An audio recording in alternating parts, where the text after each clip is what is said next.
Good day, grade 12 learners. Welcome to today's English First Editional lesson. My name is Marina Seeley, and I'm joined by my very best friend and colleague, Sipatira Tebe. And this lesson is brought to you by the Department of Education in collaboration with the Saibono Recovery Center. Today we are going to focus on paper 3 again. You'll remember our previous session dealt with section A of paper 3. Today we are going to look at the longer transactional writing, which is section B of the question paper. Right, before we start with the lesson, kindly note that we do have an interactive number wherein you are more than welcome to send questions of clarity or any other thing that you would love to know about regarding the paper. The interactive number is 064 748 8913. I repeat, 064 748 8913. Right, let's have a look at today's lesson's objectives with special attention to the structure of paper 3. And we'll now focus on the requirements of paper 3. You remember paper 3 has 3 sections, which are section A, an essay which carries 50 marks. Then we've got section B, which carries 30 marks, and that is our longer transactional writing. And then we do have section C, which carries 20 marks, and that is our shorter transactional writing. You've got to answer one question from each section. What do I mean by that? You've got to have one question from section A, one question from section B, as well as one question from section B. You write in the language in which you are being assessed. You also need to start each section on a new page. You must plan your work. You must edit your work. You must also proofread your work. That is very, very important. All planning must be clearly indicated as such, and you are advised to spend approximately 80 minutes on section A, 40 minutes on section B, and 30 minutes on section C. Let's have a look at our objectives for today. This lesson will focus on section B, which is our longer transactional writing. Section B is made up of different categories, that is 3 categories. We also need to look at the format of the selected topics because it is very important that you know different formats of different transactional text. We'll look at selecting the right topic. We'll also look at brainstorming, planning, editing, as well as proofreading. At the end of it, you will get tips and tricks to write effectively. I would like to ask a couple of questions, and I'm going to leave the questions on the slide for a couple of minutes so that you can check where you are at with regards to paper 3. The first question is, how many sections does paper 3 consist of? The second, how many questions must you respond to from each section? Trick question, that one. What is the word count of the longer transactional texts? And what is the main difference between a friendly and a formal letter? What is the purpose of an obituary? Indicate the main features of a dialogue.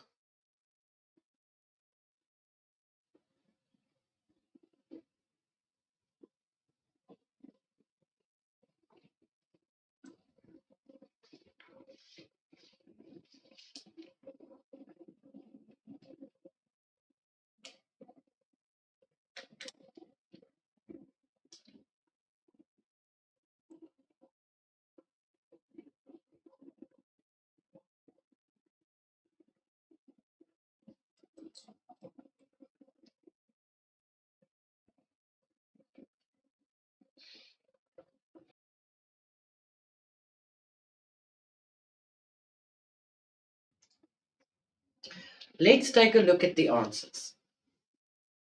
Paper 3 consists of 3 sections. Remember, section A, the essay, section B, the longer transactional texts, and 3C, the shorter transactional texts. You must respond to one question from each section. So at the end of the session, you should have 3 sections or 3 questions. One from section A, the essay, one from section B, the longer transactional texts, and one from section C, the shorter transactional texts.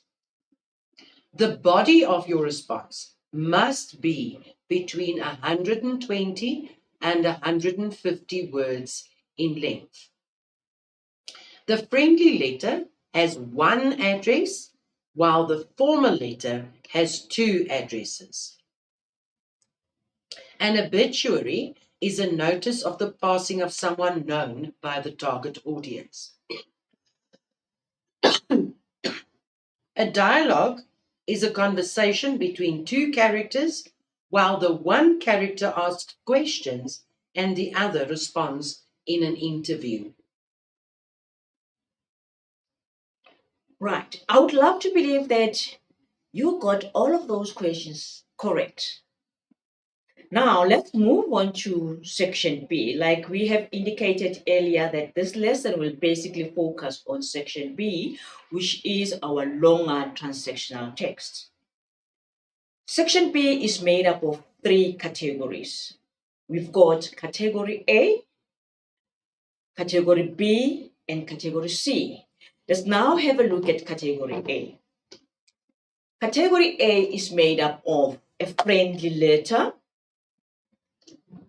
We also have a formal letter. It could be a letter of request, a letter of application, a business letter, a letter of complaint, a letter of sympathy, a letter of congratulations, or a letter of thanks. We also have a curriculum vitae as well as a covering letter. This is asked as a combination. A formal or informal letter to the press. And lastly, we do have an email. So all of these transactional texts, they fall under category A. And am I right to say that one of them will appear in the question paper? Yes, only one out of section B, category A, will appear in the question paper. You've got to remember that not all of them will be asked, but one and a maximum of 2 from a category. Now let's have a look at category B. What are the transactional texts that fall under this category? We've got the reviews. And that would be a review on a movie. It might be a review on a book. Yes. Anything arty, that could be a review on that. Yes. Am I correct in Yes, saying you that? are correct. A newspaper article, a magazine article, agenda and minutes of meetings. This is also asked as a combination. A formal or an informal report. And lastly, we do have an obituary. So all of these transactional texts, they fall under category B. Now let's move on to category C of section B. The first thing that you have to look at is the dialogue, a written interview, and lastly, we do have a written formal or informal speech. We will now focus on category A and specifically look at letters. Let's have a look at an informal letter, Marina, which is written to people that are very close to the writer. People like parents, close relatives, or friends. Yes. They are usually written to express an emotion. You either write this type of a letter to congratulate a family member, or to sympathize, or to advise a friend for that matter. The style thereof is informal. you've got to avoid the following: slang and colloquial language, contractions, abbreviations, as well as acronyms must be avoided. The SMS language must also be avoided, as well as foul language. I feel that we just need to clarify that. SMS language includes WhatsApp or even Instagram. Yes. And then foul language. That doesn't belong anywhere. Not in your mouth, definitely not in writing. Right, let's have a look at the format of a friendly letter. Remember, we said that it is important that you know formats for different transactional texts. A friendly letter has one address, and that is the sender's address, in which case it will be you writing the letter. No punctuation should be included at the end of the lines in the address. No abbreviations are allowed in the address except if you decide to use a P.O. box as your address. You use either a residential or a post office address. The area postal code must always be included, and the date must be included, in which case written in full. In other words, you won't say 2025 slash 04 slash 12, but rather 14th April 2025. That is written out in full. The salutation is formal, using the first or familiar name. For example, Dear John. And you don't need to include your surname because that person is known to you. The end or the closing will also be more informal. You could choose to use your best friend, or yours sincerely, or your favorite niece. Let's take a look at the sender's address. If you choose a residential address, that is, in other words, when the post is actually delivered at your door. Most of us do not have that luxury anymore, but I would suggest that you choose a simple address that you would use from now on until the end of the year, so that it becomes part of you, because this is part of the format. And if this is correct, then obviously you will be credited. 21 Jump Street, Joyville 0202, that's the area code, and then 14 April 2025. If you choose to use a postal address, it must be P.O. Box 21, Joyville 10102, and then the date 14 April 2025. But I must emphasize, you choose only one of the two. You don't include both. So your address should not be 10 lines long. Be careful. When you use the residential address, it's always the number, the name of the street, and followed by street or lane or boulevard. But it is in that sequence. And then your suburb, and then the code, and then the date. In the case of a P.O. box, you'll have P.O. box followed by the number, then the suburb, and then the area code. You see that there is no street name there. It is not necessary. In other words, our hot tip for this one, choose an easy address that you can remember to avoid making errors. Right, let's have a look at the salutation of a friendly letter. You now have your address correctly. You know how to go about writing your address. Marina has clearly explained all the necessary aspects that you need to follow so that you get your address right. I'm talking about the sender's address. Now let's look at the salutation of our friendly letter. Before you start with your salutation, you've got to skip a line And on the left-hand side of the margin, this is what you need to write. If you write into your mother, obviously you'll say, Dear Mom.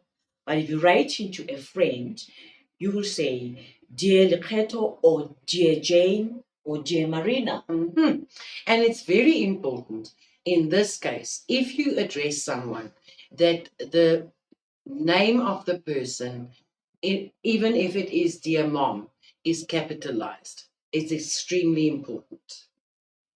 You don't have to punctuate with a colon between dear and name of the recipient. There shouldn't be any commas or full stop after the salutation or our greeting. And that is how the sender's address together with the salutation should look like.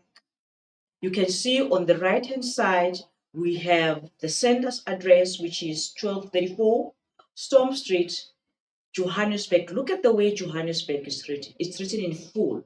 It is not abbreviated. If you write Joburg, that would be a format error. And then we do have, of course, our area postal code there, which is 1502, and then the date written in full, 23rd August 2025. Be mindful of the line that has been skipped there. And then immediately after that, on the left-hand side of your margin, we do have our salutation, Dear Mom. Let's take a look at the body and the ending of the informal letter. Leave a line open before starting the body of the letter. So you've done the address, you've skipped a line, you've written the salutation, Dear Mom, Dear Dad, Dear Lekheto, whoever you are addressing the letter to, and then you skip another line. The body normally consists of 3 paragraphs. In paragraph 1, you write the reason for your writing this letter. Paragraph 2, you expand on the reason for writing the letter. And in paragraph 3, you conclude the letter by rounding it off. You don't introduce something new in the final paragraph. Please avoid give my regards to all at home. It is so common, so usual, but it's really not necessary. Leave a line open after the last paragraph, and then you follow the ending depending on the relationship with the recipient. In other words, the person you are writing to. You could say your friend Jane, or you could say yours sincerely, Jane. The surname is not necessary if you write to a family member or a close friend. This is a quick exercise for you. It will also follow in the homework section, but let's quickly look at this question. Right. It is your turn now. Let me quickly go through with you on this question. It says it's an informal letter. Your friend and his family suffered a huge loss due to the recent flooding in their area. Their house and much of the contents were severely damaged.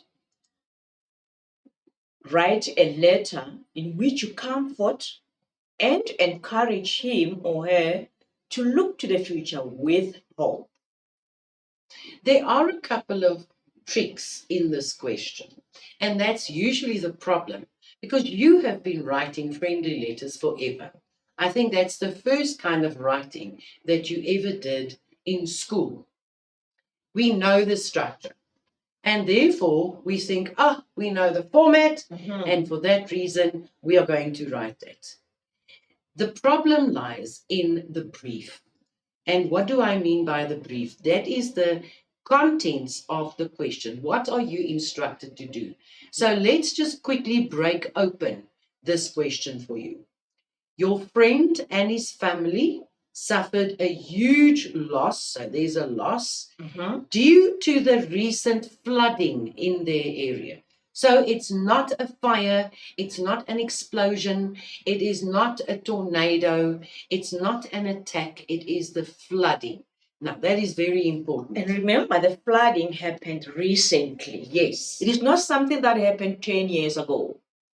Then their house and much of the contents were severely damaged.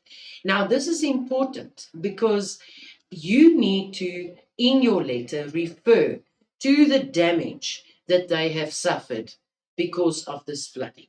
Yes. So you need to be specific. It is not in the brief, but you can't just say, oh, I am so sorry to hear about the huge loss that you suffered as a result of the recent flooding, and I heard that your house and much of the contents were severely damaged. That is a general statement. You need to be more specific. So you can say that the kitchen was underwater and all the electronic equipment was damaged. Yes. Or you can refer to the fact that the wind actually swept the roof off and all the rain came in and everything was damaged and rotten by the time they got back. So it is important that you are specific when you respond to this. And then, very important, you need to write this letter to comfort and encourage him or her. So, everything that you say, you must include a sense of encouragement or a sense of comfort so that they can look to the future with hope. This is extremely important to remember, and this is very often misinterpreted, and then the marks do not come. It is really possible to get a good mark, if not a full mark, Yes. for this transactional text. Right, let us check then. Remember, you've got a checklist to assist you in terms of what is it that you have written and what is it that you have left out. So basically, a checklist is a feedback. This you can do on your own, or it could be done by your friend, which we call a peer assessment kind of a checklist. The first thing that you've got to look at it is the structure.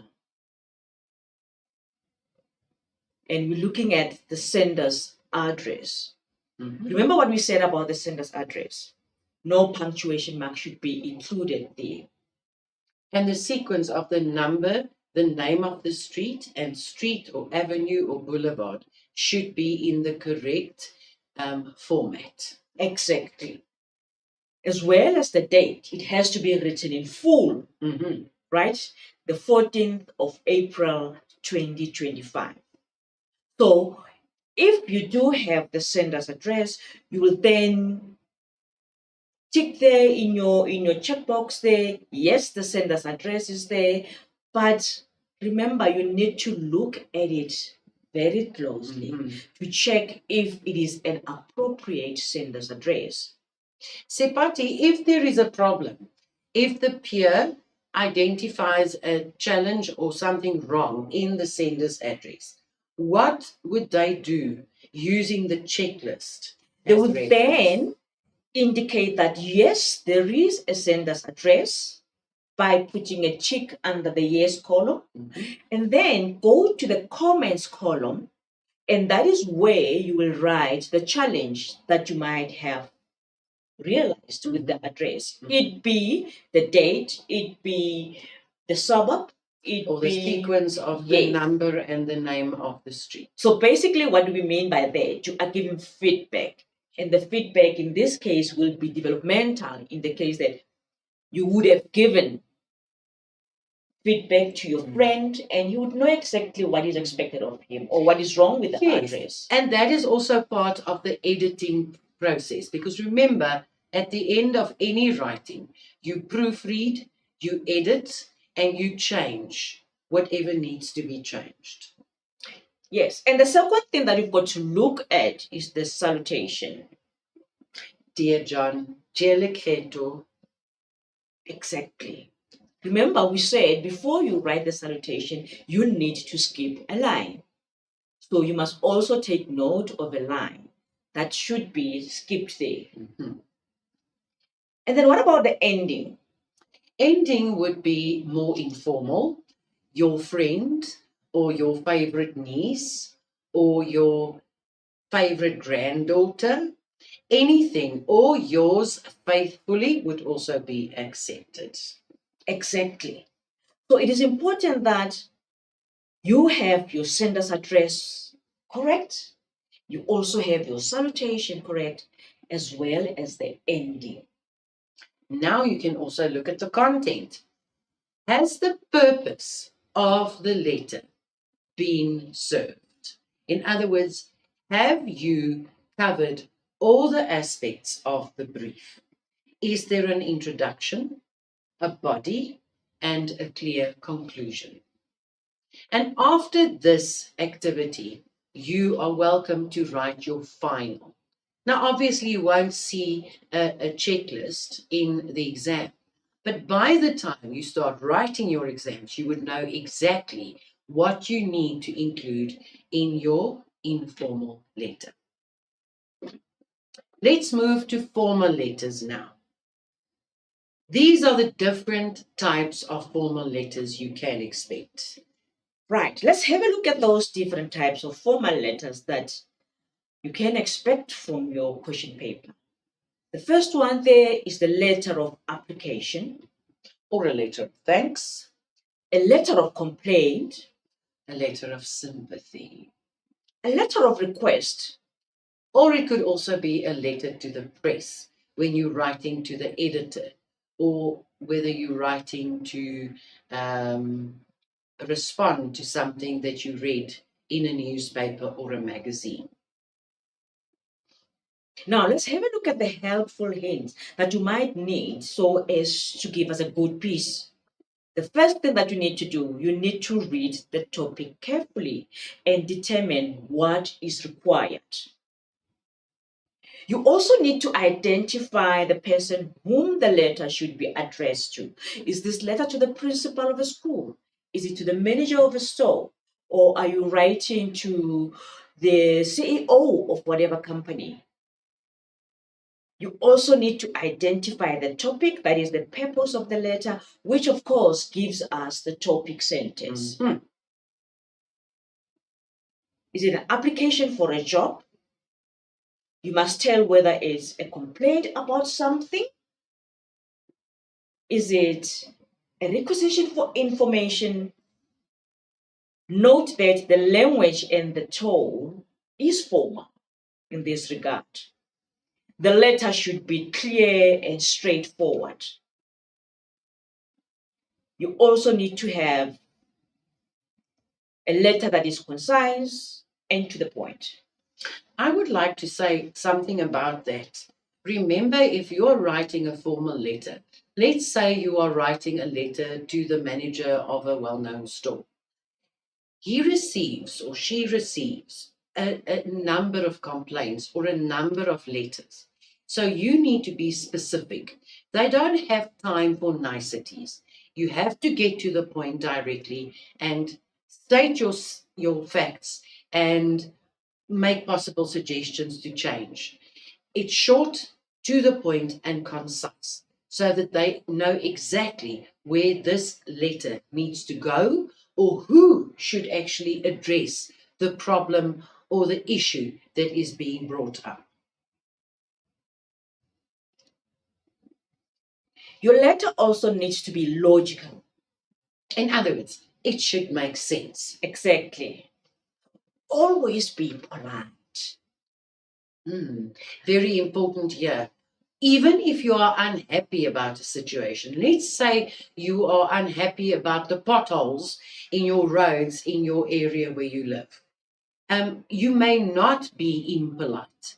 You have to state it politely because there is no excuse for being terrible.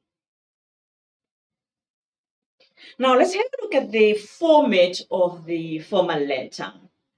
Marina, take us through the sender's address.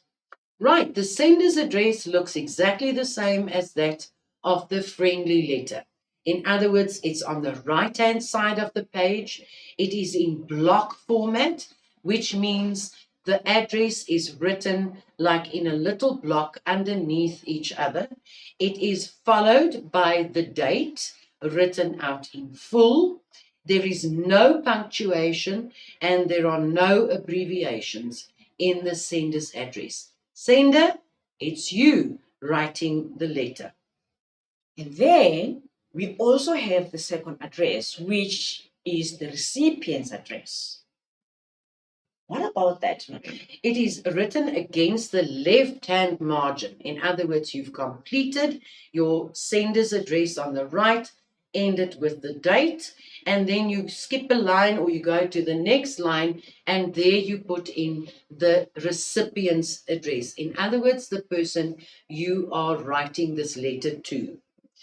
You write the title of the recipient, for example, the manager or the principal or the editor, depending on who you are addressing the letter to. It is followed by the name of the company, and then the rest of the address is included, the building in which they are or the street on which this business is. And you do not include a date in the recipient's address. You already have that in the sender's. Right, let's have a look at that example of our address for the formal letter. On the left-hand side, you would have your address, that is the sender's address, which is clearly indicated there, 1234 Storm Street, Johannesburg, 1502, and the date, 23 August 2022. And then we do have the recipient's address on the left-hand side of the margin. Then you've got the title, that is the manager. If you, for argument's sake, you were writing a letter to your principal, then our title would have been the principal. But in this case, you are writing to the manager of Johannesburg Metro Municipality. But if you were writing to the principal, of course, the next would be the name of the school, right? And then we have the P.O. box number, which is 333, and then we've got Johannesburg 1502. Note that there's no date at the recipient's address.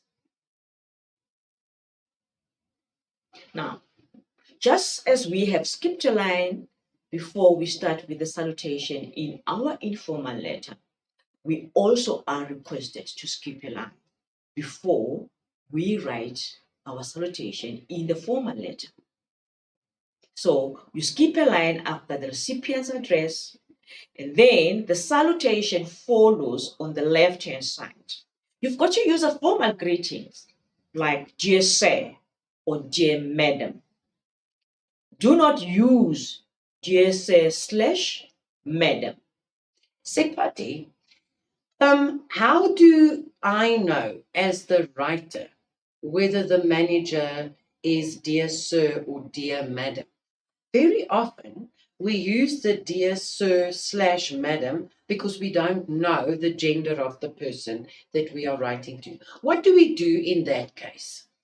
In this case, from the onset, you've got to decide on the gender.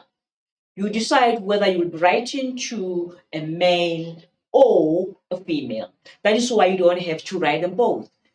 You decide, okay, the recipient in my situation, I choose that he becomes a male. You write dear sir. But in the case where you decide that, oh, no, let me write to a woman, then you will write dear madam. But there's no way that you can have them both. Mm-hmm. Yeah, so dear sir / madam is out completely. The same as no colon that is included after dear. And we often see that mistake made in exams. You've got to skip a line after your salutation, and then comes the most important aspect as well, which is the subject line, which we don't have in our friendly letter. But in the formal letter, the format thereof requires that you must also include the subject line. And what do I mean by that? You've got to have the purpose. Why are you writing this letter? And that should not be a paragraph. It shouldn't be too long. It must just be one liner, short and concise.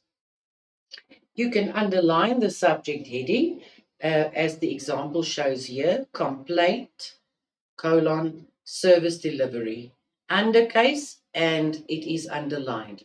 Or alternatively, you can write the whole subject line in capital letters. Then you don't need to underline it. Like the previous line where we say one line is short and concise. That is your choice. Now let's have a look at the body as well as the ending of the formal letter. You've got to arrange the body in 3 paragraphs. The first paragraph, you've got to clearly outline the reason for the letter. Why are you writing the letter? And remember, you will get the why from the brief. And you've got to be straight to the point. Mhm. Paragraph 2, you've got to expand on the reason for the letter. Mention each aspect of complaint with clear evidence of the PEEL method or PEEL strategy. Marina, what do we mean by the PEEL strategy? Let us remind ourselves quickly. In literature and even in the comprehension, when we prepare for paper 1, we refer to the PEEL method. It is make a point, give an example, explain, and link back to the topic. Now, in this case, that is what you would do. So if you've laid a complaint, then in the second paragraph, you will make a list of things that you are unhappy with. So you will make the statement, Yes. then you'll give an example, and then you will explain. And that will come back to link to the main reason for the letter. And you don't have to have 10 reasons. 1 or 2 will suffice. That will be enough. But we use the PEEL method. And then we have paragraph 3, wherein you will put suggestions for improving the situation. You've got to keep the tone objective. Do not threaten. Remember, this is a formal letter. It doesn't matter how angry you are because of the state of our road, because of the potholes, or maybe because of the issue on safety and security in our schools. That might also make you to become a little bit angry. However, you may not threaten the principal. And then we've got the most commonly used ending, which is yours faithfully. Take note, we've got capital letter Y and small letter F. You've got to sign your name, then print your name title beneath it. That is very important. Remember, in this case, you have to print your name because the recipient doesn't know you. Unlike in a formal letter, informal letter, where we say there's no need for you to come up with a surname. In this case, you have to sign your name, then print your name title beneath it. This is a good example. Yours faithfully. In the next line, you will put your signature, and below that, you will write J.L. Hadebe, or whatever the case may be. Straightforward and to the point. Now let's have a look at the useful sentences that you can employ in writing your formal letter. In the case of a letter of application, you might want to use one of the following phrases. These are just suggestions, and you can ask your teacher to further elaborate on that. It's very good to have a few phrases in your knapsack that you can pull out and use.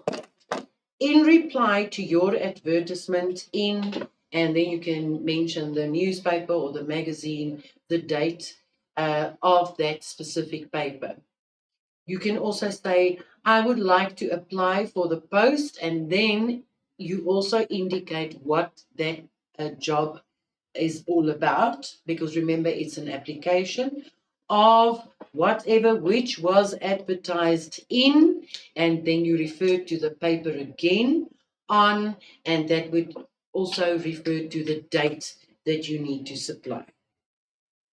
I wish to apply for admission to, in this case, a letter of application to a university would have this phrase.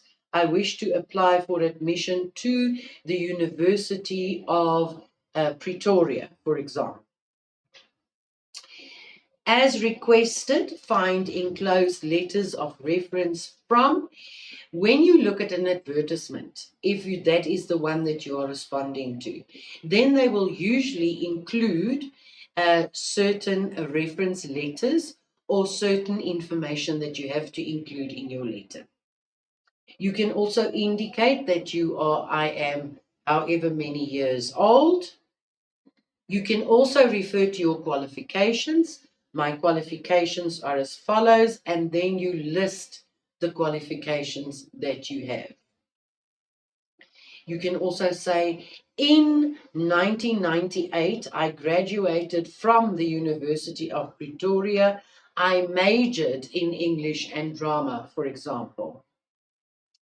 You can also write at the end, and this is a very important line, I'm available to attend an interview at a convenient time for you. We have come across very interesting responses or conclusions in the past. I know of one learner who actually said, you will not be very good if you do not invite me for an interview. You cannot demand here. Remember, you are applying. You are the one with a hat in the hand. Yes. So that is extremely important. Remember, you have to be polite. If you are writing a letter of complaint, the following phrases might be helpful. I wish to draw your attention to, or I would suggest that. I suggest that immediate steps be taken to. I wish to complain about. I look forward to a prompt reply and hope that you will take into consideration, and then you mention the possible suggestions or the challenges experienced. Or you could say, I'm really dissatisfied with the service delivery that we have been getting as a community, for example. Now it's your turn. Let's have a look at this brief. You usually buy your milk and bread at your local supermarket. Recently, the milk has gone sour within a day. Your family cannot afford to buy products that you cannot use. Write a letter to the manager or the owner of the supermarket to complain about the quality of the milk sold at the supermarket. That is our brief. Right, we will refer to that again. Very important, analyze your question yet again. You usually buy milk and bread at your local supermarket. So that would refer to a local shop close to you. You cannot refer to online buying. This is your local shop, unless they are very advanced and they do have a delivery service, which I doubt. Yes. Your family cannot afford to buy products that you cannot use. In other words, mention the fact that you needed the milk for the meal that you were preparing, or perhaps for the little ones that are home and they need a bottle. Write a letter to the manager or the owner. That is your prerogative. You can choose whether it's the manager of the shop or whether it's the owner of the supermarket, where you complain about the quality of the milk sold at the supermarket. Although this brief does not include, also give suggestions, it follows suit that you would actually make suggestions at the end. And that is your prerogative. Right. Let's have a look at our checklist. It's now to check if whatever that you would have presented exactly covers all the aspects that need to be covered. First and foremost, we need to look at the format. Format would be the sender's address. Remember the main difference between the friendly and the formal letter.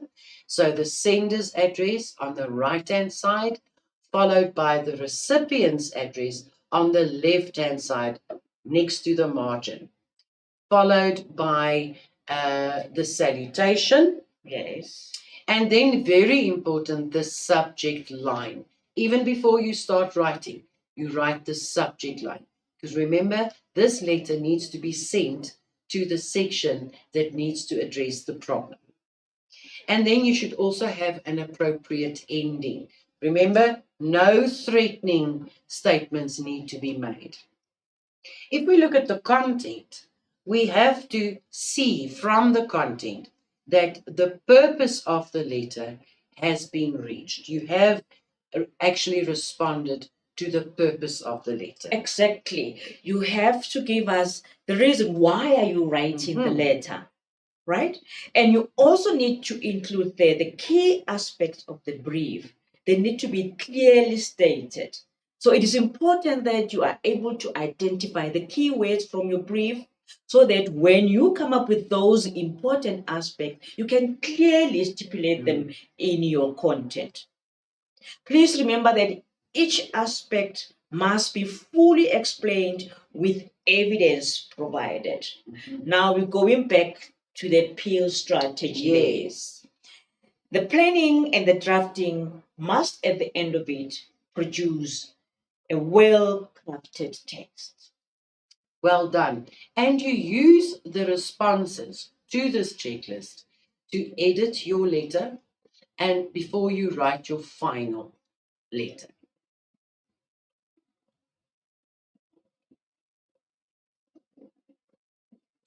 Right, let's have a look at our activity 2 here. Letter of complaint. The first thing that you need to check is your planning. It needs to include the 2 addresses.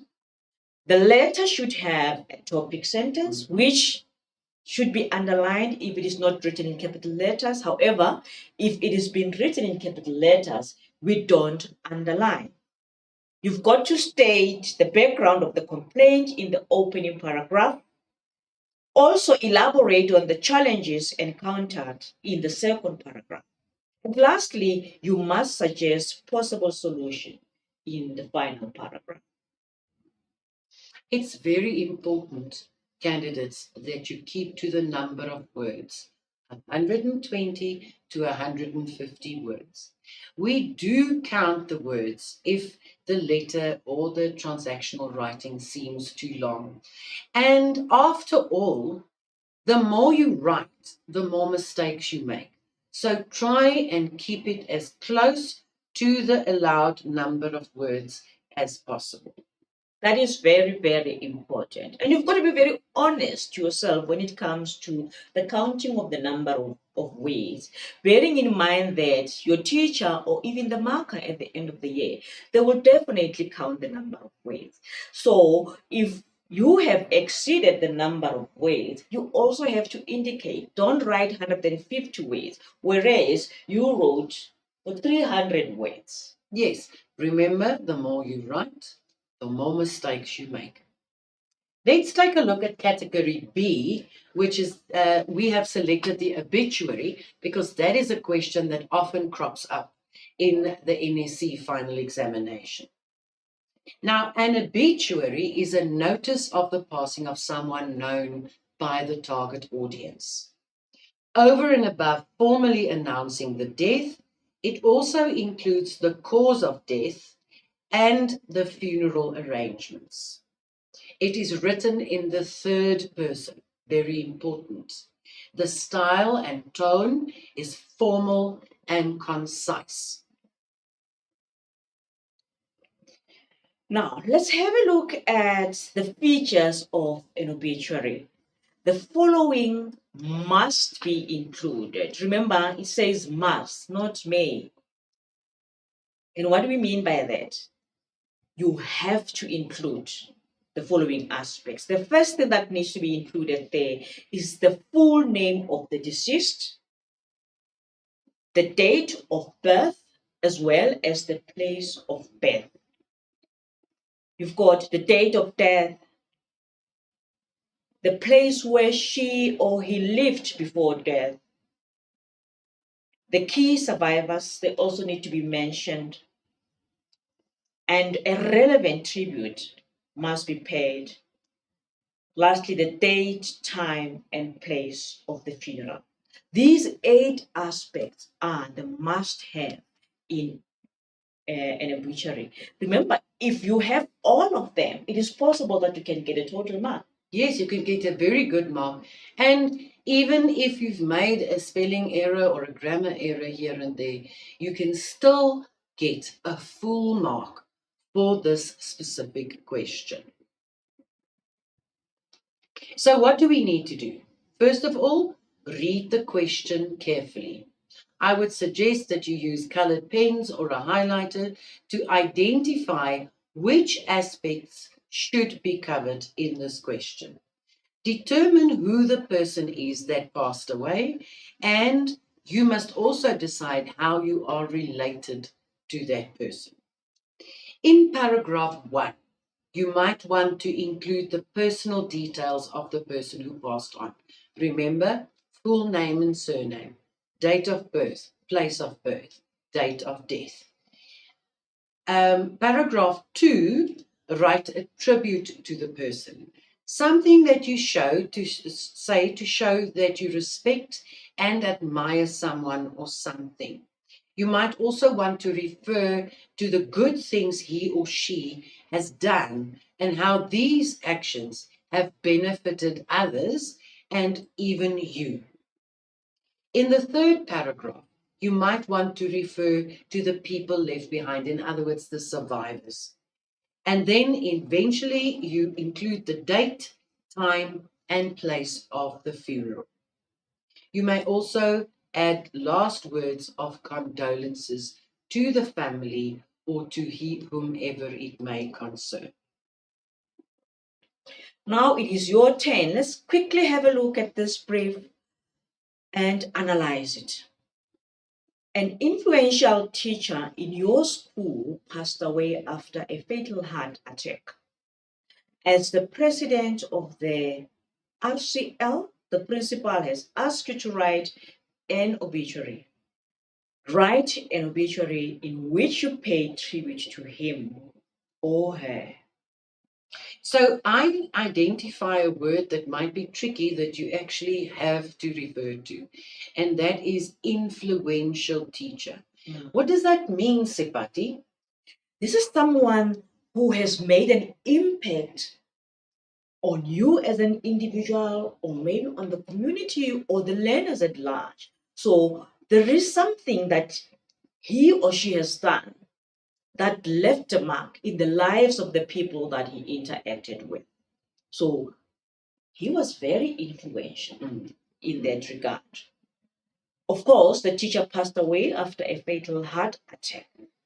And now you are the member of the RCL. It is not just any other learner who is being requested to write So an obituary here. that would refer to the how you are related to that person. Yes.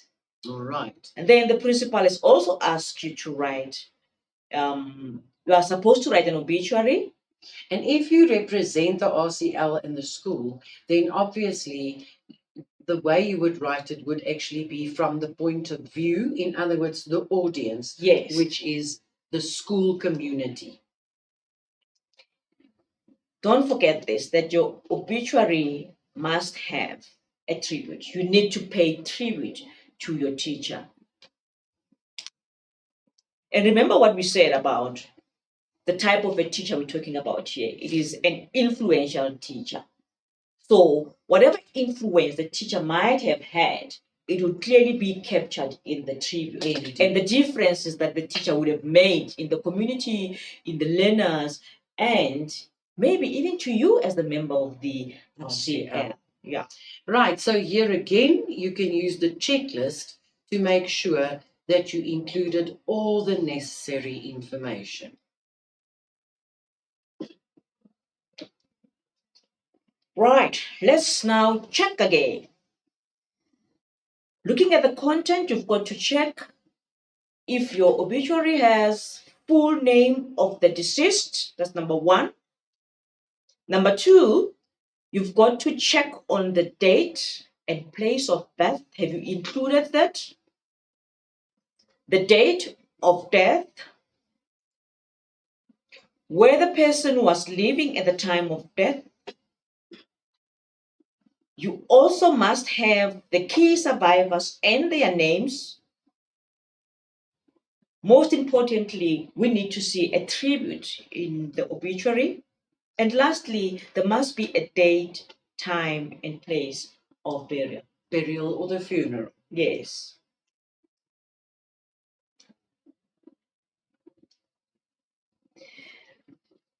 Now we're moving on to category C, and in this category, we chose to focus on the dialogue. Many a times we find ourselves in conversations with our friends, with our parents, with our teachers, but we are forever in conversations. So, what is a dialogue? It is a record of exchanges as they occur directly from the speaker's point of view. So, two or more characters, and they speak their minds about something specific. Now, there are a couple of things that you need to keep in mind when you write the dialogue. Number one, you need to mention the characters clearly. Now, the characters are the speakers, and their names have to be placed on the left-hand side of the page. I would actually suggest that you draw a neat pencil line about the width of a ruler next to the margin on the left of your page, so that you have a specific area where you write down the names of the speakers, and they will then be followed by a colon. So you will have John, colon, and then John speaks, and then Jane, colon, and then Jane speaks. But to keep it nice and neat, you write it underneath one another, and of course, you only use a line per speaker. I'm not saying that you can only write the response in one line, but every speaker's response deserves a line of its own.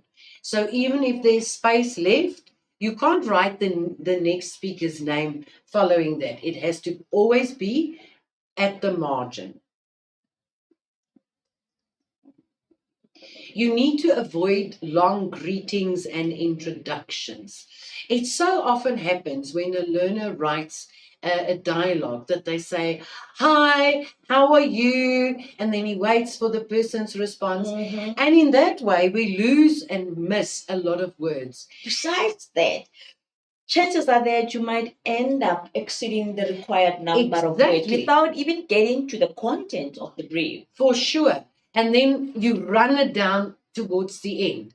So you jump right into it. You respond to the brief in the question.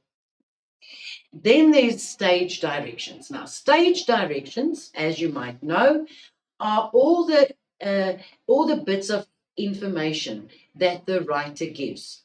It will tell you the tone in which the character should speak the lines. It also indicates the physical movement. So, clasping hands together or jumping over something. You know, anything that indicates what the character must do while the words are spoken. And they must be in brackets before the words are spoken. Most importantly, Yes. you should sketch a scenario. So you should tell the reader the when and the where and the who. We will give you an example promptly. So let's look at an example of a typical dialogue. Right, Sipho and Peter have not completed their English homework. They are standing behind a tree, thinking of bunking the class. Right, so that would be the scenario. Sipho, have you done your English homework? I have really forgotten to do mine. Be quiet. Someone will hear you. In this case, apart from looking around, The stage direction could also include the character should whisper the words because you get into character, not truth. No, I have not done mine either. I think we should bunk class. Bunk class? My answer is no. I made my bed, so I must lie in it. I hate it when you throw idioms at me. That is why you need the English class. Come, be a man. We will face our dearest teacher together. Right, a perfect example of a dialogue. Straight to the point. It includes the scenario, it includes stage directions, and it includes straightforward, to the point responses, which responds to the brief. Yes. Now it is your turn. A radio station is hosting a competition in search of a new presenter. One of your friends has good public speaking skills. You want to encourage him or her to enter this presenter search competition. Write the dialogue between you and your friend.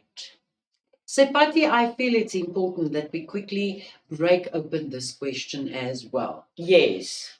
First of all, it refers to a radio station. So you have to create the name of a radio station. You can't just say, oh, a radio station. You must be specific. So it can be an existing radio station name, Yes. or you can create one on your own. Remember, this is still creative writing. They're hosting a competition in search of a new presenter. So it's not a question of applying, it is a question of participating or entering a competition. So you have to give the competition a name. Then one of your friends has good public speaking skills. You want to encourage him or her to enter the presenter search competition. It is very detailed. So you need to, number one, indicate your names, even if it says you and your friend. I would suggest that you write it in the third person. So create names for you and your friend. You can't just write friend. It has to be someone specific. You can also make use of the checklist to make sure that you've complied with the brief. In other words, that you've covered all the aspects that you are required to do and that the format is correct. Now let's quickly have a look at our checklist there for the dialogue. Let's check then. The first thing that you need to look at and make it a point that you have included it in your dialogue is the scenario. That is a brief context provided at the beginning of the dialogue. It shouldn't be too long because remember, you only have a maximum of 150 words. Yes. So use those words wisely. Names of characters on the left-hand side must also be indicated. Remember what Marina said. You've got to give names. You can't say me and she and you. Right? Be specific. Be specific. A colon used after the name of the character who is speaking. It is also important that you include a colon thereafter. A new line should be used to indicate should be used to indicate each new speaker.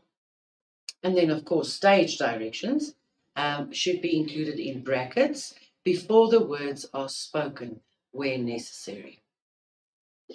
Greetings and introductions, short and appropriate to the brief. I think Marina clearly explained that avoid long greetings where you talk about the weather, where you talk about not having seen your friend for quite a long time. Remember, as and when you write all of those words, we are counting on the other side. Limited number of words, use them wisely. And then, of course, no inverted commas. You might also know them as speech marks. Because it's written in a dialogue format, you do not need inverted commas or speech marks. And then, most important, even though this is a relatively informal piece of writing. Please do not use any slang like my bra, gonna, wanna, ain't. You know those the colloquial language that we might use that is actually acceptable in conversation with your friend. But remember, this is still formal writing because it's part of an examination. Right, let's have a look at the most important aspects, that is proofreading and editing. Remember we said that the checklist actually assists you in doing this exercise. You've got to revise, you've got to edit, and you also need to proofread your work. Proofread, make sure that it makes sense. Sometimes you're in such a hurry to finish that you don't check whether what you are writing is actually making sense. Exactly. You've got to check your spelling, your punctuation, as well as your grammar. Is the body of the piece concise and to the point? Remember, words matter. Exactly. And what about the format? Is the format correct? Remember we said that for each and every transactional text, you need to give us the correct format. Check that it is the correct length. We've spoken at length about the number of words. Check if there is an introduction.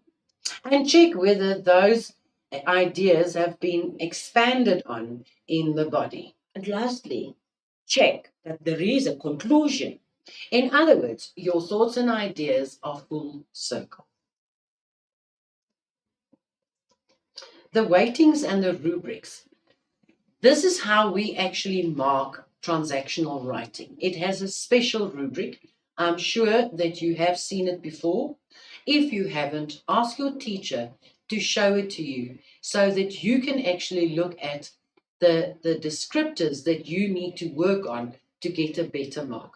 You have already written a transactional piece in term 1 and you have access to it. You can look at it, look at the mark that you were awarded, go to the rubric and check where your problem areas still lie, which keeps you from getting a good or a perfect score for transactional writing.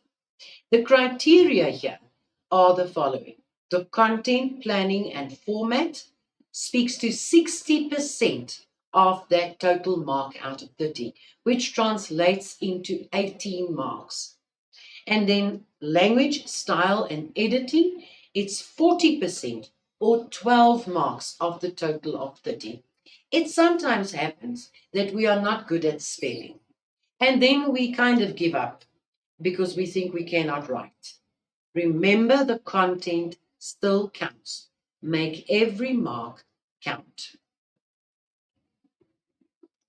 This is an example of the rubric for the longer transactional text. Now, this one is very colorful. You will most certainly not see one like that, but the descriptors are the same.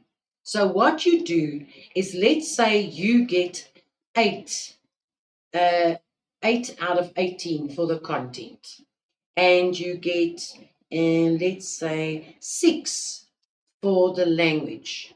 That means 8 plus 6 equals 14 out of 30, which is really less than 50%. You should not be getting that. Then you can look at the descriptors. Now, descriptors are those things that the marker looks at or your teacher looks at in giving you, awarding the marks. So you read the descriptors and then you decide, but I want another one, very good. I don't want a moderate or acceptable. And then you ask your teacher, what must I do to get a very good descriptor? In other words, the marks go up from 11 to 14. You have that ability and that power to decide where you want to be. You need to look at that, befriend this one. Write and write and write. You need to practice often. This is not only for a paper 3 or a formal SBA task. Writing is something that you have to do repetitively. You must practice it. It is a skill and not necessarily a studying aspect. Now, you are going to receive some homework. We are going to run through that again. In this session, we have actually not given you time to work on the activities, but these are the activities just as a reminder. Don't worry, you will receive them. The first activity was the informal letter, where your friend and his family suffered a huge loss due to the recent flooding in the area. Their house and much of the contents were severely damaged. And you have to write a letter in which you comfort and encourage him or her to look at the future with hope. And the second activity that you were supposed to look at is a formal letter where you bought your milk and then you were not so pleased with the product that you had. And the instruction thereof, you were supposed to write a letter to the manager or the owner of the supermarket to complain about the quality of the milk sold at the supermarket. We clearly identified all the keywords there and how you need to go about it. So what is left of you now is to sit down and write. The next activity that we included was the obituary. Let's a quick reminder. It's an influential teacher in your school that passed away, and then the principal asked you, as the president of the RCL, to write an obituary, and in which you pay tribute to that person. Remember, for each one of these activities, you can use the checklist to see whether you are on target. You can use the checklist yourself, or you can ask a friend to check it for you. Very often we don't see our own mistakes. It's preferable to look at someone else's and then in such a way help one another.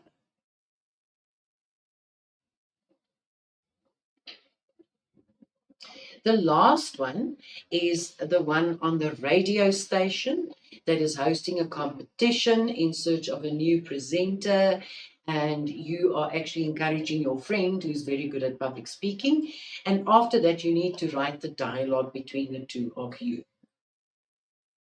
Remember, even in this case, you are expected to use the checklist. The checklist would actually give you good guidance in terms of you giving us a good writing piece. And then a quick reminder to always revise, edit, and proofread. Remember to check your spelling, your punctuation, your grammar. Is the body of the piece concise and to the point? Is the format correct? That is extremely important. Remember, for transactional writing, the format is of utmost importance. Make sure that you wrote the correct number of words, and then also check whether there is an introduction, a clear body, and an acceptable conclusion. And then there's one more thing, Sepati, that I would like to add. When you do your proofreading editing, you must draw a line through the planning, whether you have only done a mind map or a flow chart or whatever, or whether you've written your first attempt. You need to draw a line through that or indicate clearly that this is planning, and then indicate the final. When you get to grade 12, you must start to wean yourself off a first attempt and a final. Unless there's a huge difference between the two, it's a waste of time. So you need to plan so well that you can actually write your final from your planning. Exactly. And if you come across problems, remember, you're going to read it again. You're going to proofread it. You are going to edit it. And if you come across any errors, draw a neat line through the word and write the correction above. Paper 3, ultimately, is time management. You need to manage your time very carefully. And at the beginning of our presentation, we referred to the minutes that you should be spending on each one of the sections. Don't worry if you've missed that. You can watch the presentation again and again until you remember, or please note that your question paper will include the time management in the instructions. So please do not, kind of miss out on the instructions and get started on the questions directly. Read your instructions. They are there to help you. They are a map to get where you need to be. Exactly. I would love to believe that you are now ready to sit and write exactly all of those transactional texts for section B that we have given you. You've got your teacher to assist you. You also have your checklist as a feedback tool, and your friend, of course, who will also give you feedback using the checklist. We can actually summarize this session by quickly reviewing the most important longer transactional topics. Yes, the first thing that you've got to take note of is the length of the text, which is 120, 250 words. And I think it's important to note that the number of words is included in the body of the letter or whatever transactional piece you are writing. Am I correct in assuming that? Yes. So we don't count the addresses or the salutation or the conclusion as part of the number of words. It's the body that counts for the number of words. Yes. We also looked at the informal letter. Or friendly letter. The formal letter as well, and we clearly explain different types of formal letter that you will be taught or you will find in this section. Then the obituary. And lastly, we looked at the dialogue. Right, so this basically takes care of the content of section B of paper 3. We are just about done with our presentation, and we would like to end by reminding you that the next lesson will be on the 5th of May of this year. We start again at 14:30 or 2:30 until 4 o'clock. And the topic will be on paper 1, which will give us a language overview. We hope that you enjoyed this session and that you have come away from this session a little bit more empowered. Exactly. To do section B. Thank you very much. We are in this way. Bye. Bye.